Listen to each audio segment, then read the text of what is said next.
we are so involved in trying to see where we are with our situations that is a major part of seeing the fall, seeing the time go by, seeing this day and this week, how they go by. And by the way, fault, I have in my life played option quarterback so many times and wait until the last leaf on the tree. And if you want to picture an option, pure option quarterback going out to the sideline, I have run that ball and kept it and not hand it off to the back, not pitch it back, not throw it. And I have run that thing all the way out to the sideline before I made the decision. Because I couldn't get whatever it took it wasn't right for me to make the decision. And so what our fans, what you're seeing, what we deal with is we're buying time. We're option quarterback, and then we're going on out towards the sideline, and we haven't handed it off. We haven't pitched it. We're trying to make our mind up what to do. Does that sound like Mahomes to you? A little bit? Okay. It do. It really do.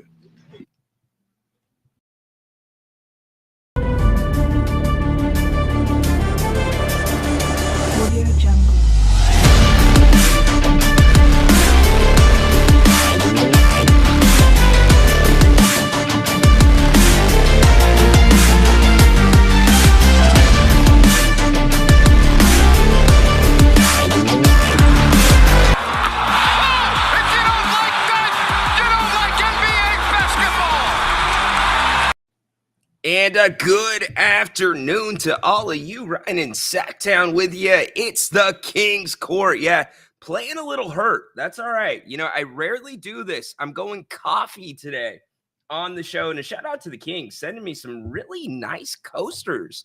I'm not going to show you the last name, but they had them engraved. Thank you very much, Sacramento. Love it, love it, love it. That's Jerry Jones at the top of the show, comparing himself to Patrick Mahomes. What he was trying to do at the opening of training camp for the Cowboys was talking about all of the decisions that need to be made, whether it's Micah Parsons, CeeDee Lamb, Dak Prescott playing under a 1-year contract this year, about $55 million. Jerry, you got to do something different, my man. And by different, I mean, give it up. Give the franchise power up to somebody else.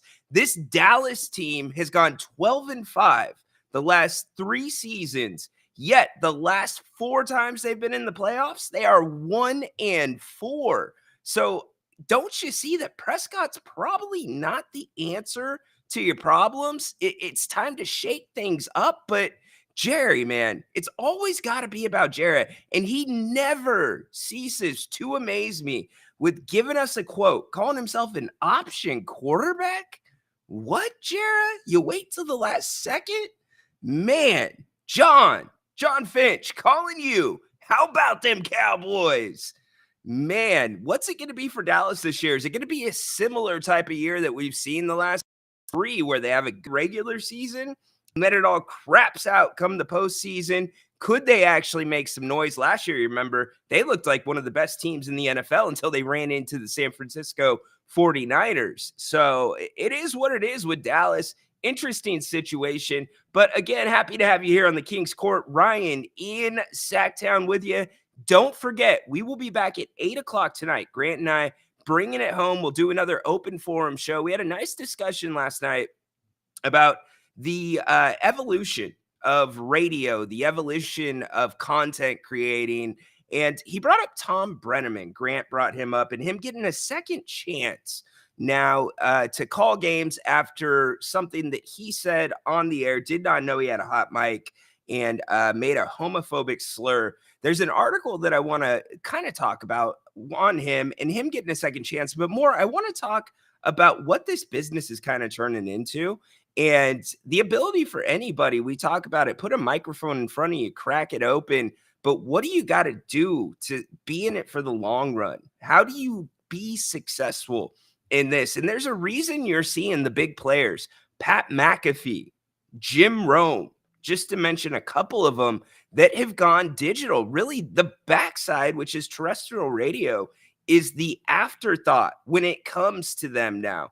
You might be able to find them here and there. Jib's still on the radio, but the focus is on the stream. That's where you're getting the majority of your viewers. So, anyways, Bane, my man, right off the top, asking about Orlando Robinson. Yeah, let's talk about Orlando for a second. Let me bring him up for y'all. If you the Kings signed him to a 1-year contract yesterday. I'm actually excited to see what this young man can do. He in the G League, by the way, he's played a little bit sparingly for the Heat. His NBA career, not much to write home about per se. That being said, he's had, let's see if I can pull that up for you. There we go. He's played 36 games, averaged 8.4 minutes per game, 2.8 points. I'm not looking at what he's done in the NBA. What I am actually looking at is what he's done in the G Leagues. That's where he's got the majority of his run. For Sioux Falls last year, he was an amazing player and really athletic, by the way. 6'10". He's got some length to him. Young, by the way, so really good thing there. Drafted in 2022. He's a Vegas kid, but getting back to the particulars, in the G League, he averaged just a bit over 24 points a game and averaged 11 plus rebounds a game. Now, where I was really, really happy to see these numbers was the offensive rebounding, 5.1 per game. Now, I get that's the G League.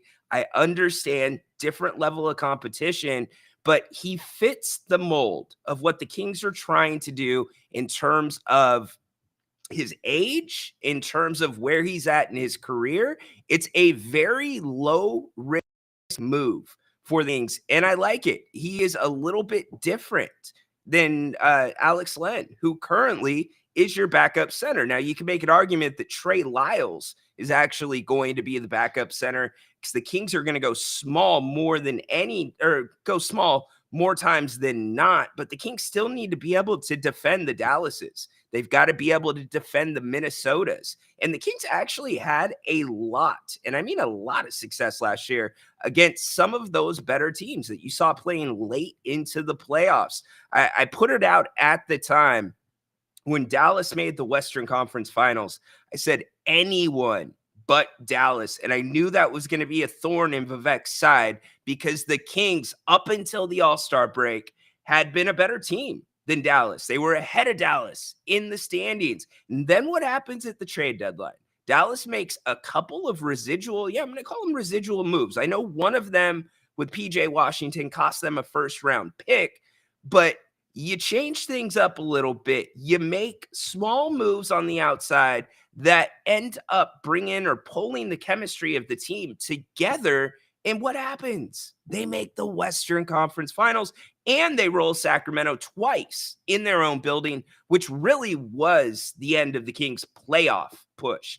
That's when you knew it was probably going to be playing. So, again, I'm not going to get in the weeds with Monte McNair. I think he's done an excellent job on the whole here in Sacramento. He's stuck to his guns. He is stuck to his principles in running a front office. But if you do want to point to one place where things could have been a little bit better, it's definitely the last two trade deadlines. So getting back to Orlando went to Fresno State. He's from Cal to a degree. Fresno, if you pay attention to the Jim Rome show, Fresno and I, we don't always get along, but Orlando, it's all right, dude. Fresno's all right with me today now that you are a Sacramento King. But it'll be interesting to see what he does when he is in training camp. That's where the proving ground's going to be. But again, going back to defending your Dallases, defending your Timberwolves, that's where he actually might come into play. And he can run the floor pretty damn good. So, by the way, we didn't mention this. He was a Miami guy. Miami does a pretty damn good job of drafting character guys that they think are going to fit their system. You could go the other way and say, well, Rhino, they're not bringing him back. What's that mean? Just means that there's too much depth at that position. At one time, the Heat wanted him. So that's something that you got to actually like if Pat Riley liked him as well. So again, low risk move for the Kings. The G League numbers, very, very good for Sioux Falls. Again, I'm going to go back to that 11 rebounds a game. 11 rebounds a game. And yeah, the G League a little bit smaller than the NBA. Guys still cutting their teeth, getting shined up and ready for their NBA runs. But I do like the way that he fits the timeline for this Kings team. What do you guys think about Orlando? Give me your thoughts. Bane hopping in saying shot 53% from three last year. Good point, Bane. He did shoot 53%. What were the attempts, though, Bane? I meant to bring that up. 3-point attempts, only 3 a game last year. So actually not terrible, Bane. I can get down with that. 3 attempts. That's the thing that the Kings need to do. They got to be able to stretch that floor a little bit for Domantas. Now, passing, that's going to be a different story. He's not one of those prototypical passing men, but I still think that he can move it around the horn. He averaged 2 assists a game for a big man last year. Not terrible at all. And you got to remember, too, with the G League, a lot of times you have rotating lineups. You got guys going back and forth between the NBA and the G League. Bane, do you think he'll compete with Alex Len for the backup spot? Good question. Good question. Probably not. I think Mike Brown will use him in spots where I think a Dallas would be a great example. I think that Orlando, if he can prove to play and actually mesh well with the core of this team, I think that those are the matchups that you will see him. Mike Brown is known to change the lineups up, move the rotation around for the matchups. Now, arguably, last year, Coach Brown was not consistent with the rotation, regardless of the matchups. And I think that is one of those things that needs to be shored up a little bit more this season. But I don't know. I think it's going to be spot duty. I think you're going to see Trey Lyles more than anybody getting that time. And then what's Mike going to do in terms of the front line outside of the center position for the second unit? You know, Trey Lyles is going to be on there, but who else is going to be there with him? That's my question. Is it going to be Kevin Huerter? Is it going to be Cam Johnson? A name that keeps coming up here in Sacramento. Remember, Cam came up during the draft as a possible option for your Kings. Monty McNair showing some interest in him. And the rumors are still around. Look, the Nets are looking to dump salary. It makes complete sense. Dorian Finney-Smith, Ben Simmons, obviously Cam Johnson. So what would it take to get a guy like Cam Johnson on the Kings? Well, first, you're going to have to compete with Orlando. You're going to have to compete also with the Lakers. Also, both of those teams possibly interested for his services. Now, here's what I do like about Cam on the back end. You get him for 3 years. Let's say he comes in tomorrow. You've got him all the way through the 26-27 season, which by all means, when you look at DeMar DeRozan's contract, when you look at De'Aaron Fox, who's going to have to re-sign or the Kings are going to have to go a different way, I think the Kings are doing everything right to line it up on their side. Remember, De'Aaron said part of the reason he was not re-signing in Sacramento, or at least taking the extension this offseason, was because he wanted to see how the roster was going to develop. And I think Monty has done a pretty damn good job. Now, the Devin Carter thing, it's a little bit difficult. I mean, think about how much more pumped up this fan base would be if you were rolling into this season with DeMar, Devin Carter, and you've got a new deck of cards to play with. But that being said, again, Fitz timeline, he makes $23 million this year, $21 million the year after that, or 21.5, and then 26-27, he's making 23.6. So I guess the question becomes, and I'll bounce it back to you guys, do you think Cam Johnson is a $23 million player a year? Is that a number that you are willing to give up? And are you willing to part ways with Kevin Huerter? I know the answer is yes for most of you. I get it, but I think the Kings are pretty confident that you could see a different Kevin Huerter this year, especially because you will have more guys for the Kings that can create shots for guys like Kevin Huerter, guys like Keegan Murray. We've had the discussion before with Keegan Murray bringing in DeMar DeRozan. Does that actually hurt Keegan's development, or does it help it? Well, it depends on whether or not you see the glass half full or the glass half empty, because Keegan's rookie year, he was a sniper from beyond the arc. And sure, one of the knocks on him was he just spots up. Well, who cares if the guy's spotting up and knocking him down? It's 3 points either way you cut it, whether you create the shot or not. But having a guy like DeMar DeRozan now on the roster, yeah, it's probably going to take away from Keegan's ability to make plays, but that doesn't take away from his ability to finish plays, meaning he's going to probably find more spot up opportunities in his comfort zone, and he can continue to do what he does best. Because by all means, there were times last season, and I think Keegan did an excellent job last season. I think the problem, and I'm going to put it on Coach Brown more than anybody, was there was a lack of structure offensively. There's playing free and having a free-flowing offense, and then there's just rolling the ball out there and saying, get a shot, guys. And it felt like the latter. It felt like it was on the team to decide what they were going to do offensively. And part of the problem, too, I felt like the basketball IQ for this team last year regressed a little bit. And I know that's a strong statement because you've got the same core coming back, but the Kings had trouble identifying sometimes mismatches. They had trouble identifying zone defenses until late in the shot clock. They'd be running their man offense against it. And so that's where I think Coach Brown steps in. It becomes more structured again. He was on the record towards the end of the season last year saying he barely called any plays for the offense last season. And quite frankly, when he was calling plays, you could tell the difference in the team. They came out, they were getting guys shots that sometimes would not get shots at all for a half, like Harrison Barnes, Keegan Murray, for instance. So the structure, in fact, was definitely the playing game against Golden State. They came out firing, got Keegan involved right away. So what I'm saying is there's a lot to look forward to, and put Kevin Huerter in that same group, a guy that thrives off of being set up, not a guy that usually makes his own play. So anyways, a lot to think about. Cam Johnson, the rumors continue flying here in Sacktown. Adam, what's up, my man? Welcome in today. Make sure that you give us a thumbs up. Make sure that you give us a like if you are watching on YouTube or the X. I'm looking at the X numbers, 114 have already checked in. Give us a retweet. Give us a follow.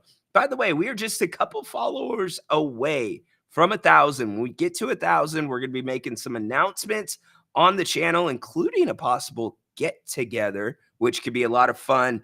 And then also that will trigger our giveaway for the signed Malik Monk jersey. Still taking ideas on how we should do that, because I want to make it fair. I want everybody to have a chance. I might actually need to bring in a producer that day. I think I might need a producer for the day that we give away the Monk jersey, because I want everyone, every single person here to have a fair shot at winning it. Dave, what's up, my man? Thanks for checking in today on the Kings Court. Will Kevin Huerter be a starter, or will he come off the bench? I think he's going to come off the bench.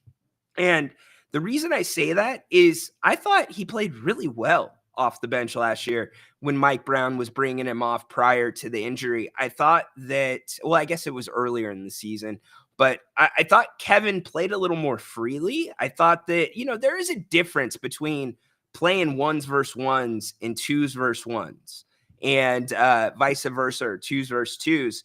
And Kevin, I think there's not as much pressure on him. It seems like when he's in that starting unit, there's pressure to get going, yet there's limited opportunities to get going because there's not enough shots on the floor. Because arguably Domas last year was underused. You could even argue, too, that De'Aaron Fox, look, he would take over games many times, especially the playoff year, 22-23. But then last year, more attention focused in on De'Aaron. He didn't come out of the gates as quickly in a lot of games. And you ask the classic question, well, if he can do it in the fourth quarter and he's the inaugural clutch player of the year in the NBA, why can't he do it in the first quarter? Well, he can. It's just you got to get some of the guys, the way that starting lineup was set up, involved, because Kevin's not a guy that's going to involve himself. Now, the second unit frees him up a little bit more, but a long-winded way of saying, Dave, I think he's coming off the bench if he is on this roster. It just feels like Keon Ellis, the type of guard that Keon is a perfect fit for what the Kings need in the starting lineup, because you have so much firepower at the 1. You have so much firepower now at the 3, and I'm going to call tomorrow 3.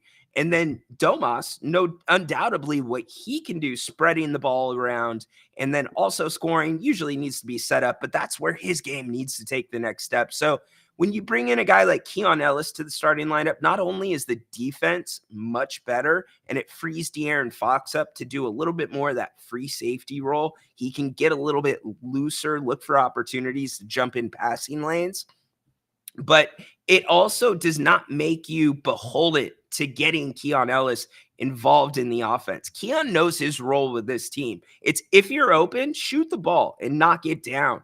If you're not, no big deal. He's not looking. You don't have to run plays for him. His offensive game does not affect what he does on the other side of the court. Same thing, exact same thing could be said about Keegan Murray, who, in my opinion, definitely is the leader of that defense. Jen, what's up? Having more respect for the mid-range threat could open things up on the wing a bit. Absolutely, Jen. Spot on. Kings are a legitimate 3-level threat offensively in the half court. And notice why I said half court. When you get to the playoffs, that's what the game becomes many times, a half court game. Now that you have DeMar DeRozan, I think the Kings are going to have a preference of wanting to play in the half court because of what Jen just said. You have to guard the entire floor. Last year, you didn't always have to do that with the Kings. And in fact, I would argue the opposite. One of the Achilles heels for the Kings last season was the half court offense. Many times you would see 1 in, 4 out, the ball just swung around, and then all of a sudden there's 8 seconds left on the shot clock, and you got a guy like Chris Duarte, who is not a good three-point shooter, who played sparingly, putting up 3 or 4 triples in his 5 minutes of play, which was exactly the opposite of what you wanted if you were Mike Brown. But yes, absolutely, the mid-range game opens up things. And what will open up things even more is Domantas Sabonis. If he can just confidently, all he has to do is step into it confidently, a three-pointer, a mid-range jumper, no hesitation, that will further open up the mid-range, in my opinion. And that opens Pandora's box for the guys that you have on this roster, because you do have some sharpshooters. You've got a guy like De'Aaron Fox, who I still say to this day is the fastest player I've ever seen with a basketball in person. And then the other thing with Domas, this whole notion of hanging off of him, it's getting a little bit old. It has to be the season where Domas, and we've seen he can shoot the 3 effectively. However, he doesn't shoot it a lot, and he doesn't need to. I'm not sitting here saying Domas needs to take 5, 6, 7 threes a game. Absolutely not, because then you might run into the same problem you had last year, where the Kings were not getting to the free throw line, down 16% in free throw attempts, down over 21% in made free throws from the year before, which is massive. And Domas is one of the guys that was responsible for the Kings getting to the line a lot last year. So you don't want him shooting too many. You just need him to have the ability to step into one confidently and be able to hit it. And that also goes for his mid-range, Jay, as well. Adam hopping back in. Man, if I had an X, it would be the KC one step closer to 1K. Yeah, dude, we're getting there. We're getting there, man. I guess I probably had some fake accounts following me, because they always, like, every day you kind of add one and then one drops or whatever. But we will get there in due time. Remember, this is the off season. It's not exactly the easiest time to be doing content. There's not a lot going on in the news, so we try to keep it fresh for you. And it is fun coming to you 5 days a week live And then certainly once the season starts, it is full speed ahead. We will be doing our pregame, halftime, postgame shows. You'll be getting your morning shoot arounds every single morning on the Kings Court, where we break them usually the postgame audio. We talk about the night before, talk about the new stuff going on with the team. And then we've got football season too. We have football season, which usually means Sean Salisbury. I'm pretty sure, not 100% sure, but pretty sure Sean will be joining us again on Mondays. I will check with Grant on that one. By the way, make sure, again, you join us back tonight at 8 o'clock. Grant and I will be doing another open forum show. Those are a lot of fun. Gammon changed the game up a little bit on us. In fact, Gammon, I highly doubt that you know this, Gammon, and Gammon, I'm not sure if you're even listening right now, but one of the things where Grant and I started developing our chemistry was because of things just like you did the other night on Open Forum, where you're like, you know what, let's go a different direction. Here's what we're going to do. I'm going to give you 3 questions, right? And you gotta give us the first answer that comes to mind. I used to do stuff like that with Grant all the time on Wednesdays. Used to be the one day a week open forum Wednesday. I know why I say it kind of weird. Open forum Wednesday. But yeah, it brought out a different side of Grant, different personality, especially when you do the one worders and you say, hey, I'm gonna say this. Give me one word on how you feel about it. And those always were very riveting, very evoking, audience evoking, where they're coming in and commenting and then building on it. So good job by you, Gammon, the other night by doing that. And that's what open forums are for. You can bring up anything within reason. This is not a political channel. This is not, you know what kind of channel it is. It's a sports channel, but we can talk about anything in that realm that you would like to talk about. So make sure you come back with us later tonight at 8 o'clock. Let's get back to the chat really quick. Jen hopping back in. Thoughts on possibly bringing back Drew Timme for forward depth? I think Drew's going to be I think he'll be with Stockton this season, assuming that another team doesn't pick him up. That's the one thing. He's going to have to, I don't know what his contract looks like, to be quite honest with you, because it's not a guaranteed contract. He'll probably be in training camp. I don't think there's a roster spot for him, but I do think Stockton is a very good place for him to be at. And now that Lindsey Harding is headed to Los Angeles to be a part of JJ Redick's coaching staff, it'll be very cool to see what the next move is going to be for them. I know my man, acting GM Gabriel Harris, definitely all over that. And Lindsey, by the way, G League Coach of the Year last year, Lindsey Harding. Her specialty in her 4+ years with the Kings was player development. I mean, if you don't know about Lindsey, she was a amazing women's college player at Duke. In fact, her jersey, her number 10, hangs in the rafters at Cameron Indoor Stadium. Pretty damn cool. That is amazing. Also, the first pick in the WNBA draft. Now, that being said, I still think that she was not the entire development program that went down or is going on between Stockton and Sacramento. So I am interested to see who that next person is going to be. You could also, not a chance, Bane. I don't think so. I don't see it. But look, we haven't seen him play. So Monty likes him. Mike Brown obviously likes him. So who knows? You'll probably see in the preseason some different combinations. Obviously, they'll do the black and the silver when it comes to training camp with the units that play against each other. So that'll give you a better idea of what Mike Brown's thinking. But who knows? Look, injuries, you got to think that they're going to be part of the formula again. Unfortunately, it's unrealistic to think the Kings will be as healthy as they were in 22-23. But I do feel, I think I feel better. And I guess I'll pose this question to all of you. Do you feel better about the depth so far this season than you do going into last season? Because the Kings last season, we're getting a lot of pats on the back for bringing Harrison back, getting Duarte, bringing Sasha over. That whole Sasha thing, by the way, what a bizarre thing. I guess it's just the NBA is not for everybody. It shows you that money is not everything. It'll be interesting to see how that plays out as time goes along and if anybody gets an interview with him.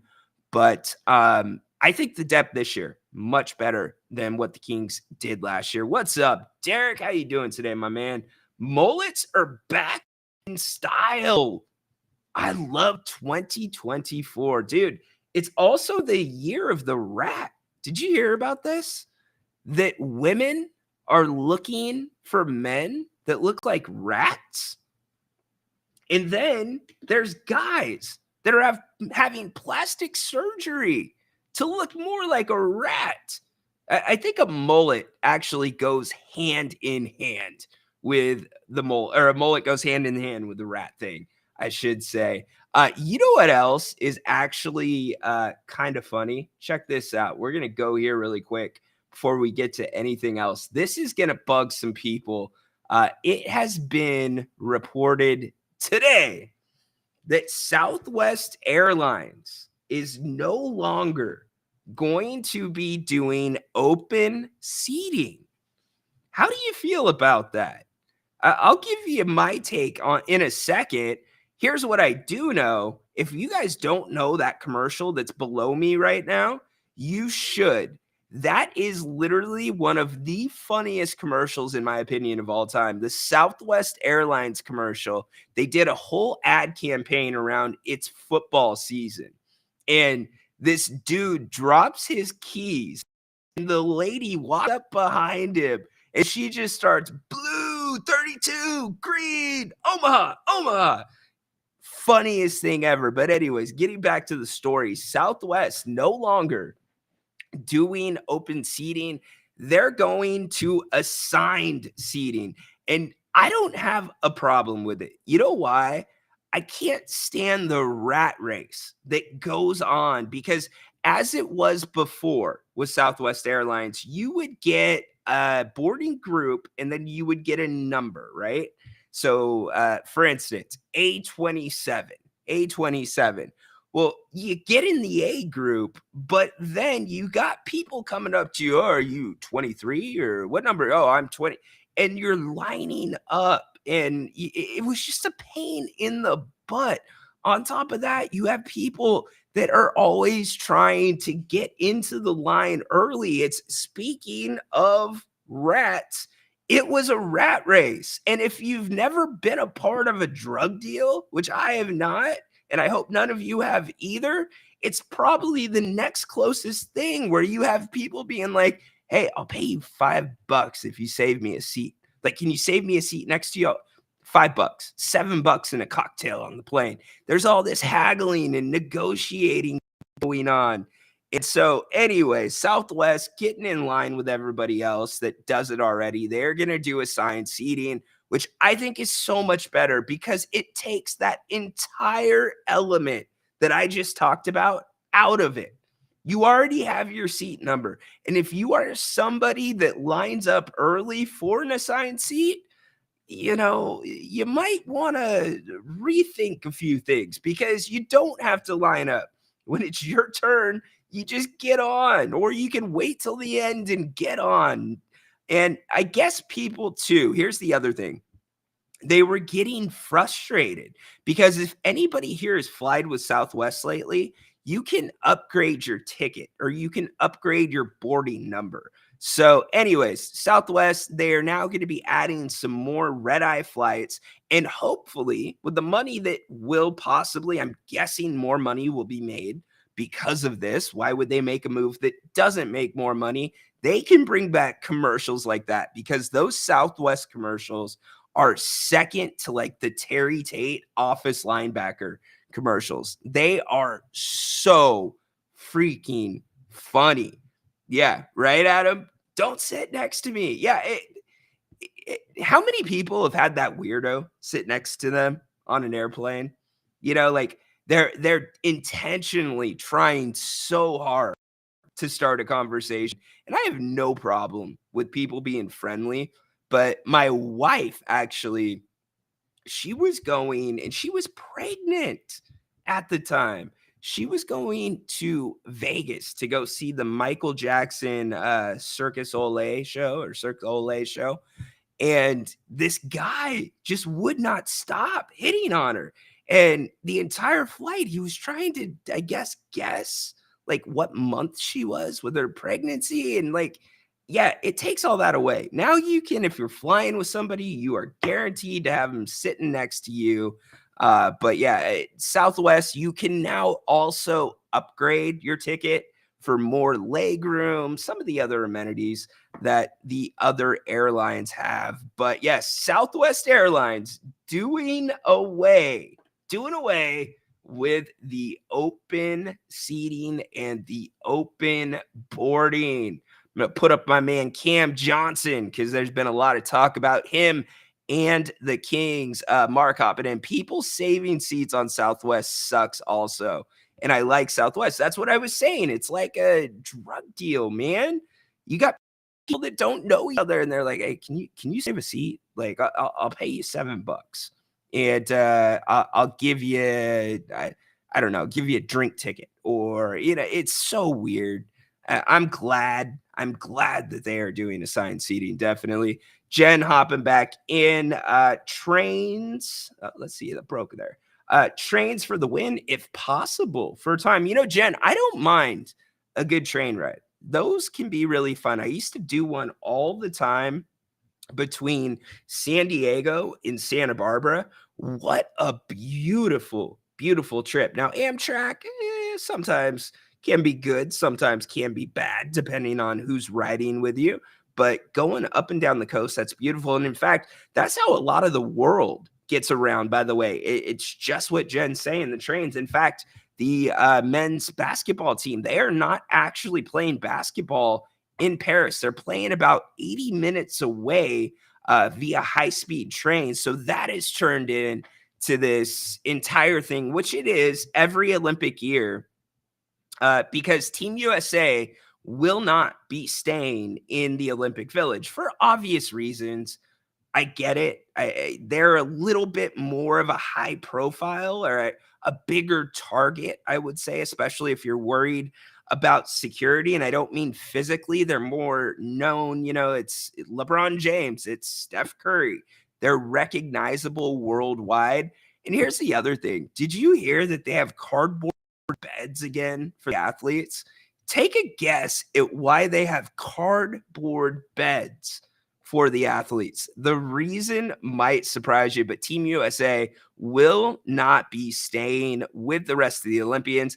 And I thought Steph Curry put it really well. He feels like, and this is his first Olympic experience, but being around the other Olympians was one of the things he said that he was really looking forward to, just being another member of the Olympic team, which is a really cool train of thought. So I guess they'll get it both ways. But again, you're going to be 40 or you're about 80 minutes away via high-speed train to get to where they're practicing. Sam Amick was talking about that earlier today. Oh, boy. Oh, boy.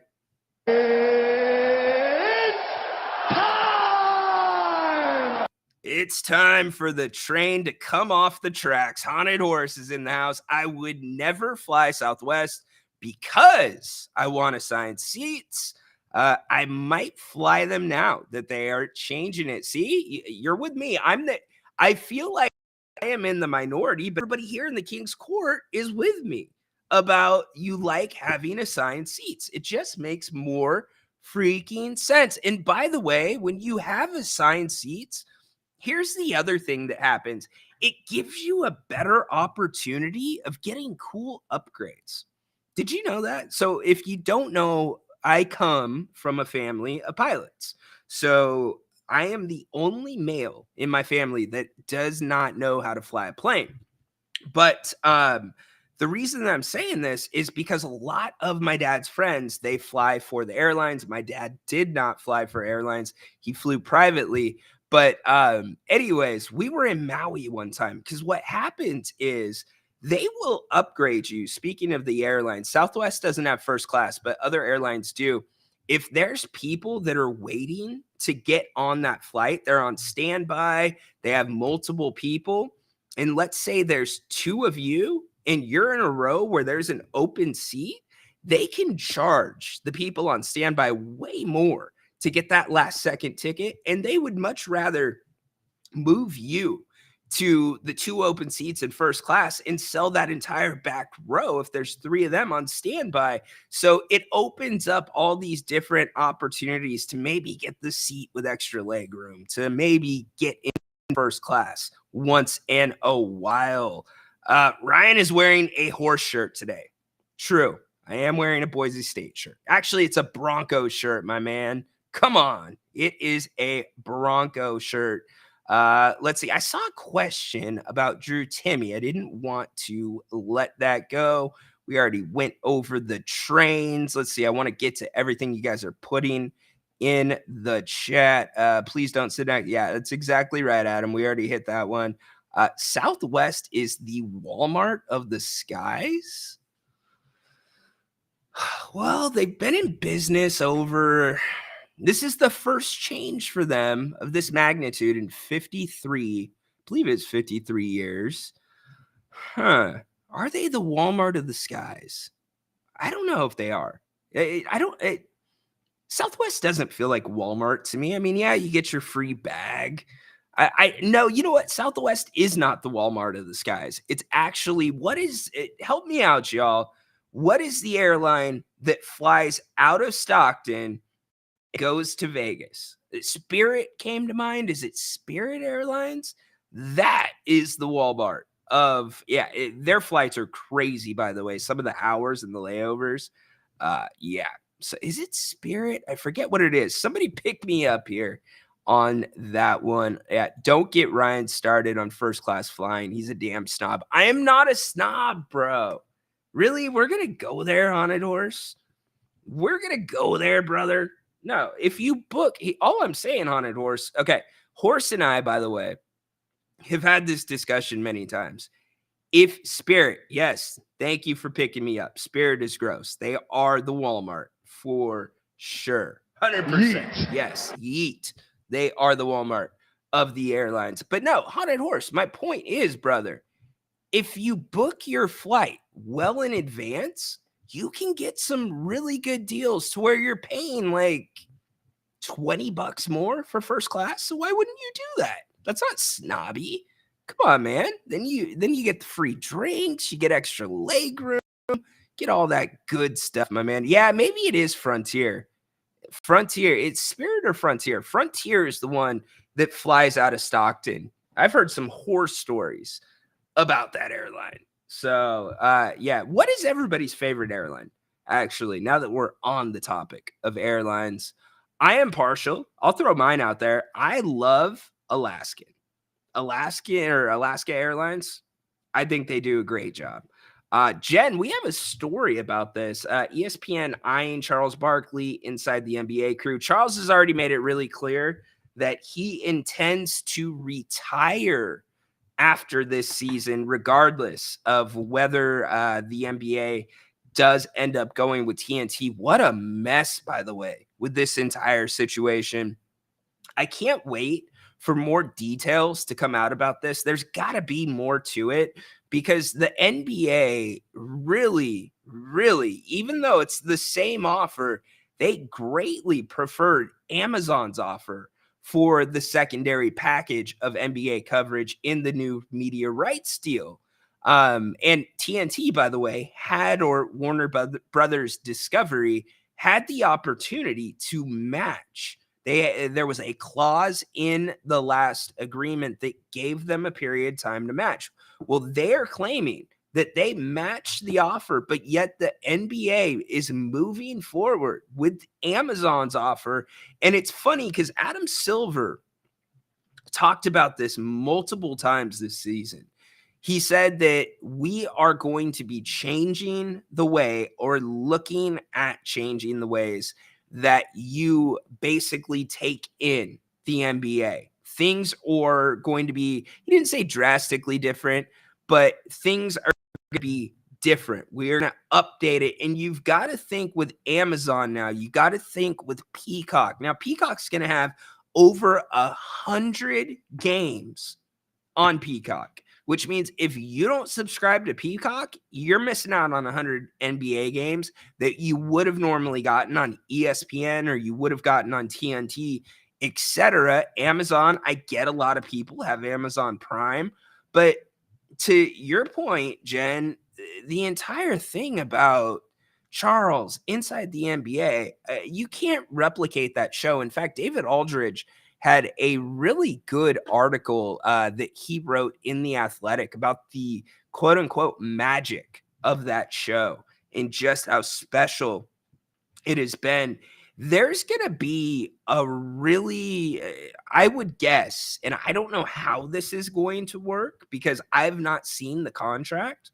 Obviously, that is privilege that's between the parties. But there's probably going to be some type of lawsuit for breach of contract that my guess is Warner Brothers Discovery will be bringing to the NBA. Now, how is that going to hold things up? Does that hold things up? You know, a lot of times in these contracts, and this is where it gets a little bit convoluted, or people think, well, you can just go ahead and sue and it'll go to court. You can get a trial. Well, first off, it doesn't exactly work like that. But a lot of times in these contracts that companies enter into, they basically have what's called a mediation clause, which you basically waive the right to come after the other party without first trying to use a court-appointed mediator or any type of third party, whether it's an attorney, judge, to mediate an agreement between the two about the disagreement. Now, would that contract have something like that in it?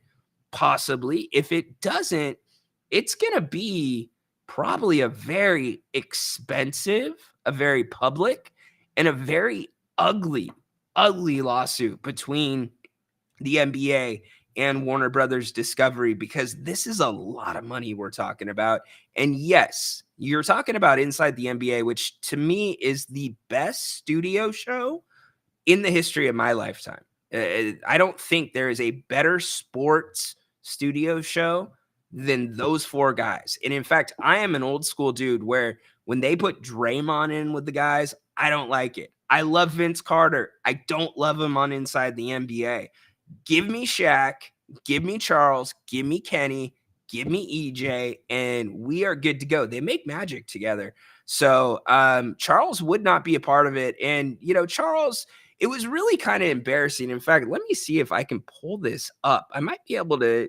Charles was at one of the Stanley Cup playoff games this year, and he joined the panel for one of the intermission reports.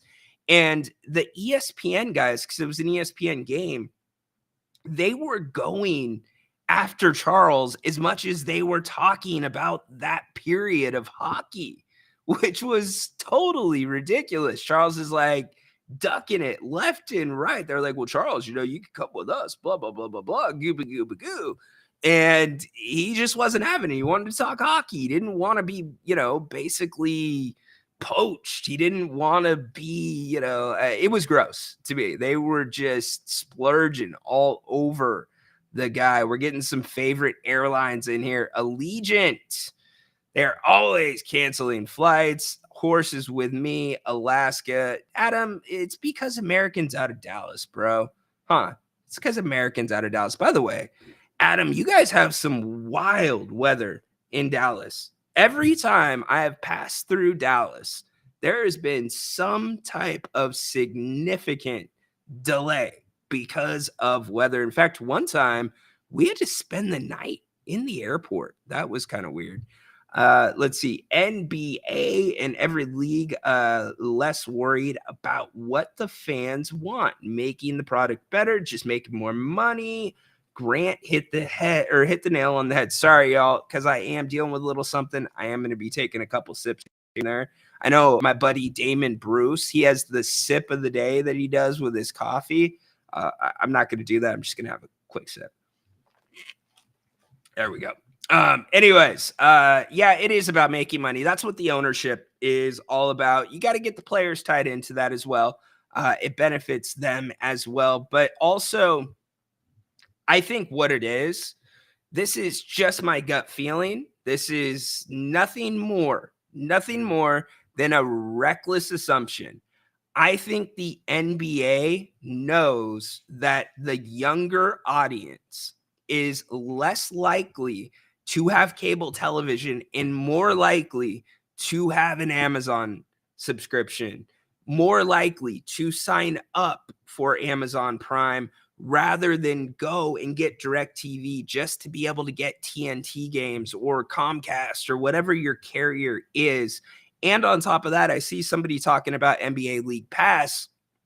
That is already a digital platform. You do not have to have a cable provider to get League Pass. So I think the NBA, if they're looking at the way things are trending these days, and by trending, I mean moving significantly. You've already seen the shift in radio, how most things are going digital now. Almost everyone that is on terrestrial radio now does a simulcast, whether it's on YouTube, whether it's on X, whether it's on Twitch, whatever platform they prefer, mostly YouTube. It is now a simulcast. It is a visual medium as well as a listening medium. Now, there's always going to be a small market for radio because cars likely always have radios in them. And if all things break down, the internet, everything else, what did they tell you to have? Have an emergency radio. So there will be a little bit of a market there, but not like radio used to be. It's moving. And so the same could be said, obviously, for the way that games are taken in. I mean, look at podcasting now, by the way. If you don't know this, podcasting is where the majority of this country gets their news now. Overwhelming, the majority of the country gets their news from podcasts. Also, we take things in 15-second increments. You don't have to watch a 2.5-hour game to know what happened with the advent of social media, with different platforms like TikTok, Instagram, whatever it may be, X, right? And so for the younger audience, again, it makes all the sense in the world. So, and what does it do to the older audience? I don't really know. Grant thinks it doesn't affect things. I think it does. If you're going to ask people that are 70, 75, 80, that might not be tech savvy, that might not have computers, you think they're going to find Amazon Prime? I don't know. Maybe different. And think about all the scams that are out there these days. I know because of what I did before getting into this space that the majority of these scams are targeted at the elderly.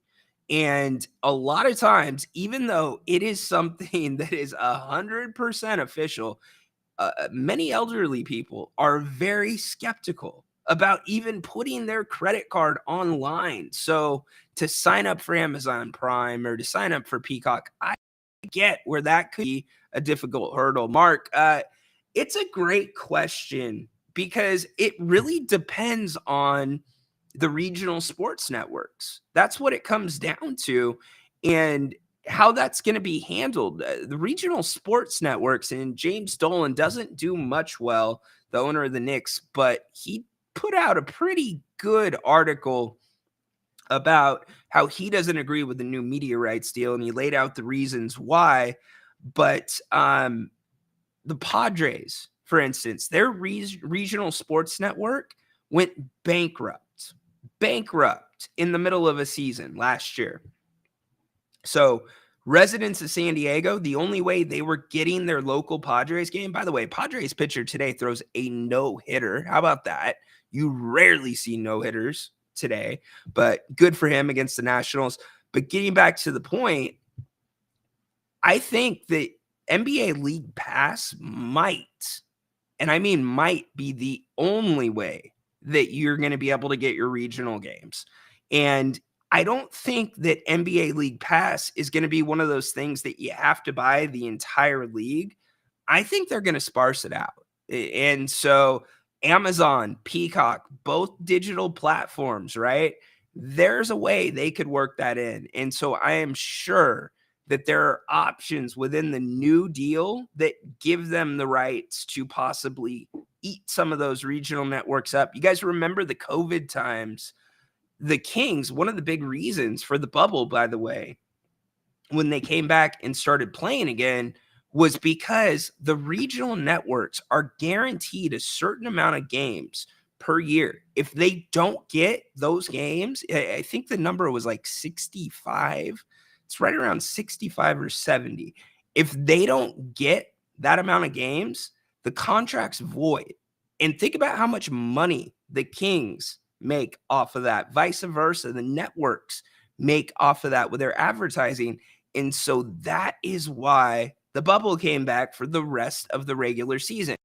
And that's why they cut the season down to a really weird number. It was so it would meet the minimum requirements for all of the regional networks to get the amount of games. So League Pass will still be there. It will probably definitely be different. Yes, Peacock. Well, unfortunately, that guy that started this, that really started the live events on a streaming network, he's a sicko, but Vince McMahon, dude was ahead of his time. A lot of people thought it made no sense whatsoever to be putting $50 pay-per-views on a network that one was digital and two that you only paid $9.99 a month for. And look at how it's worked out. Everybody is following suit with them. NBA Pass is going to be offered by Amazon. Yeah, see, you guys are kind of on the same page with me. Adam, NBA League Pass sucks. Blacked out at Kings games in Dallas. So I have to watch Dallas feed on those nights. Yeah, they do have some really weird blackout rules. I totally get that. And sometimes, though, I'm not going to lie to you. When I have had League Pass in the past, I've enjoyed watching the other team's feed for getting a different perspective, not having to listen to some of the people that you might not like listening to here in Sacktown. And nothing against them. It's just styles and preferences. Hort, I think Charles will change his mind. I don't think he will. Thanks, buddy. I don't think Charles will change his mind. I think that he's pretty sincere when it comes to that. But who knows? We will see. Southwest is also out of Dallas. Yes, Horse, that is the dog. He is going nuts now. That's messed up of them. Hunted said maybe pulls a Jordan and changes his mind. Very well could. I doubt it. And I actually don't see any of those guys. In my opinion, I don't see any of them going and replicating that show on a different network. In fact, if you look at how shows in the past that have been legendary, when they've held on for too long and they try to evolve or keep it going on a different platform, it almost never works out. I mean, a great example to me, and this is just my opinion, inside the NFL, I thought that used to be one of the, they always used to call it the show the pros watch. I thought it was one of the best NFL studio shows that there's been because you get not only the players, like you legit hear for some of the greats on a week-to-week basis, but you got the audio from on the field for every single game and the highlights. And now that they're on show, or that used to be on Showtime, now it's on like CW Network. And it just, it feels different. It feels diminished. And I feel like it would be exactly the same if you try to do Inside the NBA on Amazon or you try to do it on ESPN or anywhere else. Let's see. That's true. My daughter watches everything on streaming. Yep. All about smart TVs, iPads, and apps. So did Amazon. Let's see. So did Arizona's Bally Network. Oh, they did. Okay, Mark. Interesting.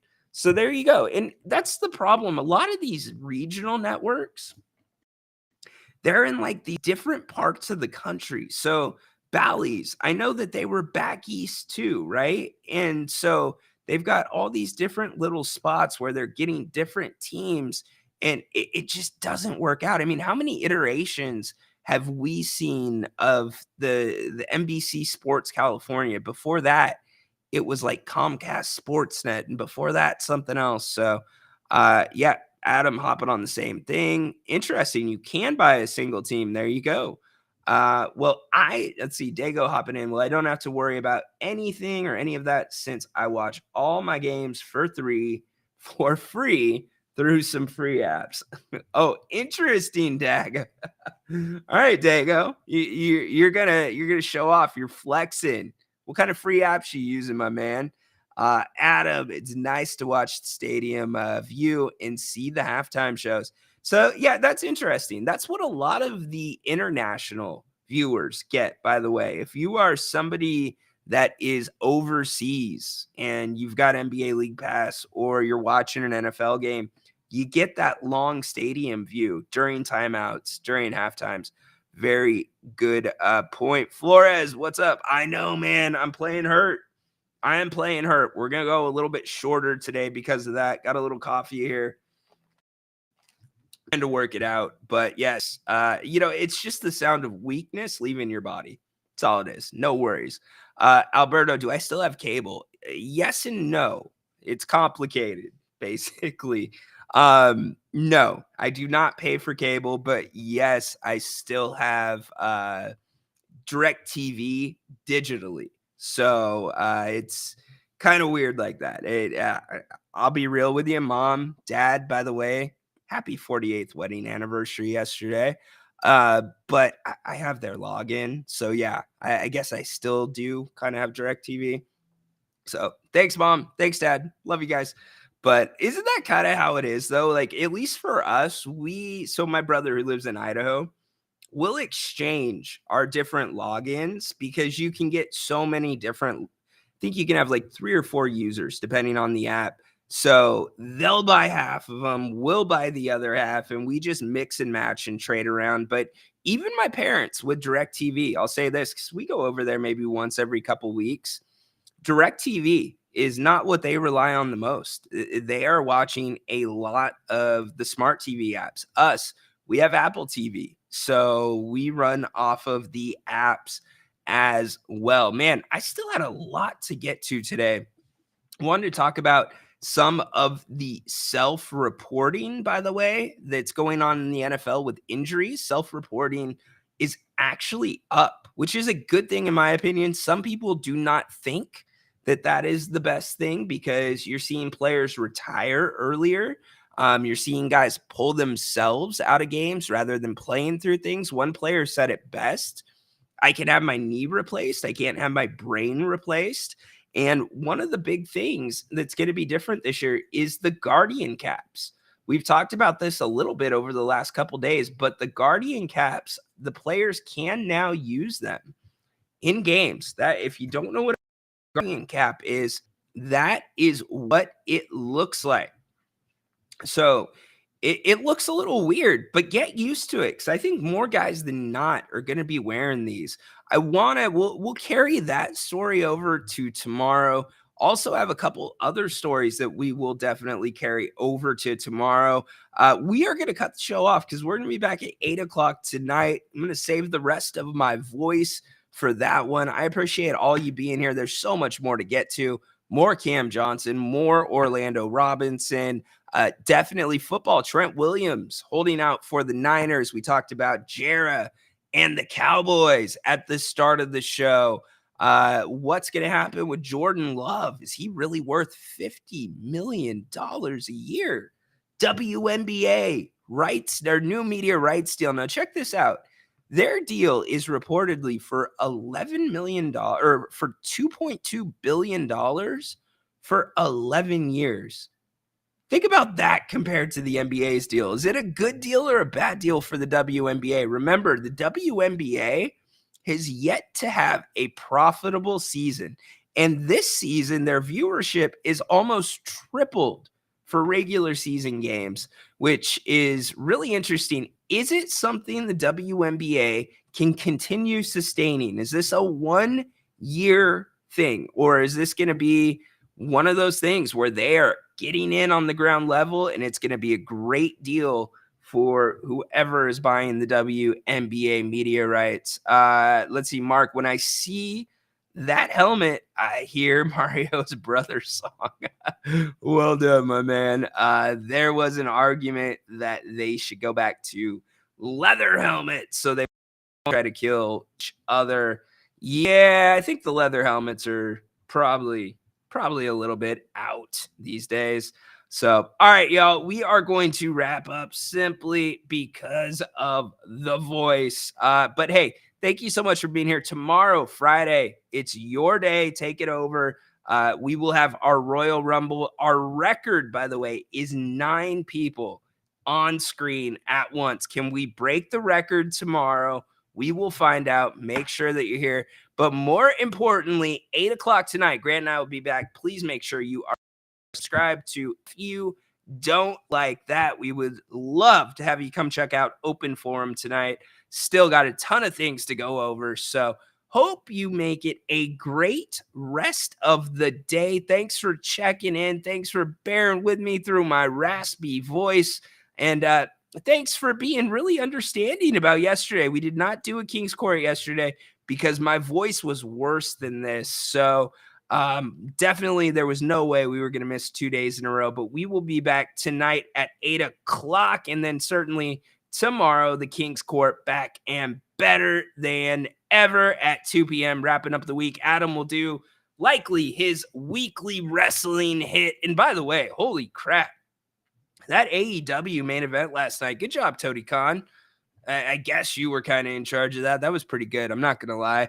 But everything else, man, their pay-per-view, their biggest one of the year, the one that's supposed to be their WrestleMania, really not that exciting. So anyways, random thought there. Hey, give me a holy moly. Holy moly, Jimbaboli. Go Kings, light the damn beam. Stay the hell away from Levine. Shout out to my boy BJ. Make it a great one. Come back at 8 o'clock tonight with Grant and I for Open Forum. Court is dismissed.